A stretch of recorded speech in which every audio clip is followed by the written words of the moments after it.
नमस्ते दोस्तों। ईरान ने अपना एयर स्पेस बंद कर दिया है। अमेरिकी हमलों की आशंका को देखते हुए यह कदम उठाया गया। एयर स्पेस बंद किया गया। केवल उन इंटरनेशनल फ़्लाइट्स को उड़ने की इजाज़त दी जा रही है जिनके पास पहले से क्लियरेंस है। अगर कोई विमान बिना इजाज़त के ईरान के एयर स्पेस में घुसता है तो उस पर कार्रवाई की चेतावनी दी गई है। दरअसल अमेरिकी हमलों के आशंकाओं को मद्देनज़र रखते हुए ईरान ने अपना एयर स्पेस सभी उड़ानों के लिए बंद कर दिया है। कोई विमान बिना इजाज़त के ईरान के एयर स्पेस में घुसता है तो फिर उस पर कार्रवाई की चेतावनी भी दी गई। आपको बता दें कि इस तरह के संकेत भी मिले थे कि अमेरिका एक बार फिर से ईरान पर अटैक कर सकता है, हमला कर सकता है। दरअसल ईरान में 15 से ज़्यादा दिन गुजर चुके हैं। लगातार सड़कों पर प्रदर्शन जारी है और अमेरिका अगले 24 घंटे में ईरान पर बड़ा हमला करने वाला है, ये दावा किया जा रहा है। खुद ईरान के एक ऑनलाइन न्यूज़ प्लेटफॉर्म ने Iran international news agency Reuters के हवाले से दावा किया है कि अगले 24 घंटे में अमेरिका ईरान पर हमला कर सकता है। रॉयटर्स ने 2 यूरोपीय अधिकारियों के हवाले से यह जानकारी दी, जिसमें यह बताया गया कि अगले 24 घंटे में ईरान पे हमला हो सकता है और ईरान के लिए अगले 24 घंटे भारी पड़ने वाले हैं। रिपोर्ट में एक इजरायली अधिकारी के हवाले से यह भी कहा गया कि अमेरिकी राष्ट्रपति डोनाल्ड ट्रंप ईरान पर सैन्य हस्तक्षेप करने का फैसला ले लिया है, लेकिन इसका दायरा और समय अभी स्पष्ट नहीं है। बता दें आपको, अमेरिका 24 घंटे में ईरान पर बड़ा हमला करने वाला है। ये एक एजेंसी की तरफ से, न्यूज़ एजेंसी की तरफ से जानकारी दी गई है।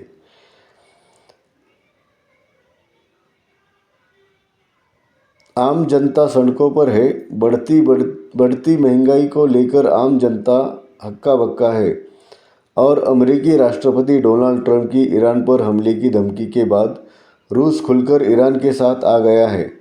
रूस के विदेश मंत्री सरगेई लावरोव ने कहा कि ईरान के साथ पहले की तरह व्यापार होगा और हम हर परिस्थिति में ईरान के साथ खड़े हैं। इस बीच अमेरिका ने खाड़ी देशों में अपने कई सैन्य अड्डों से सैनिकों को दूसरी जगह शिफ्ट करना शुरू कर दिया है। कतर की राजधानी दोहा में अमेरिका का अल उदीद एयरबेस हाई अलर्ट पर है।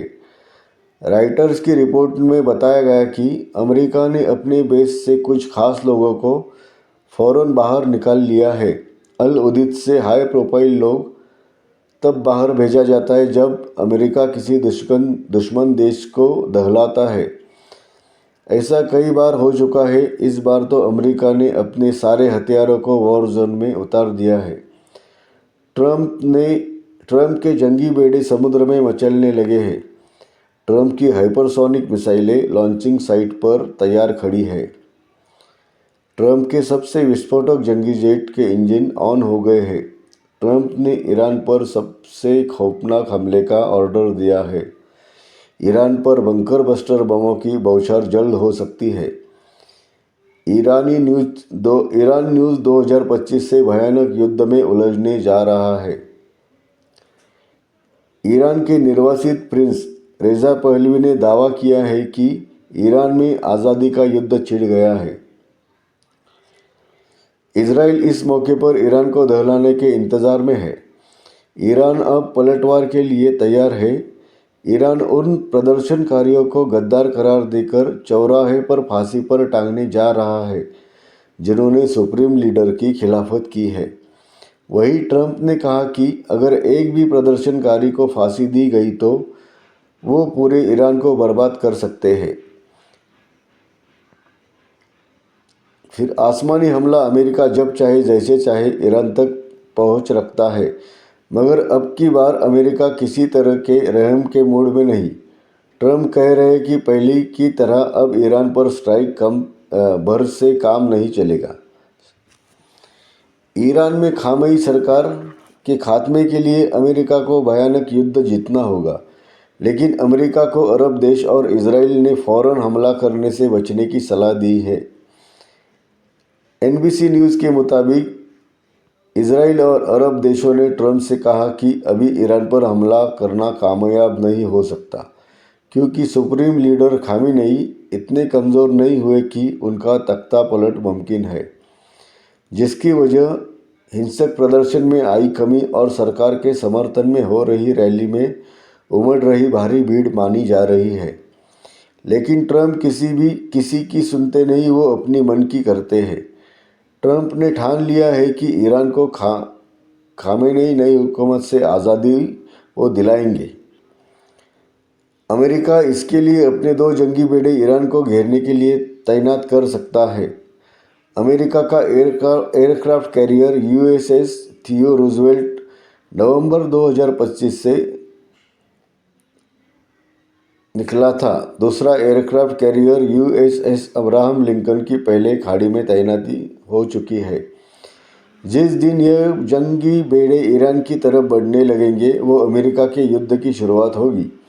लेकिन ईरान से भीषण लड़ाई हुई तो अमेरिका उन फ्रंट पर कमज़ोर पड़ सकता है जहां उसे रूस से टक्कर मिल रही है। कैरिबियन सागर ऐसा ही एक वॉर जोन है जहां पुतिन ने नज़र बनाई रखी है। निकोलस मादुरो के साथ हुए बर्ताव से पुतिन ट्रंप से बहुत ज़्यादा नाराज़ है। निकोलस मादुरो पुतिन को अपना बड़ा भाई मानते थे। रूस ने वेनेजुएला पर अमेरिका के हमले को दुनिया के लिए खतरा बताया है।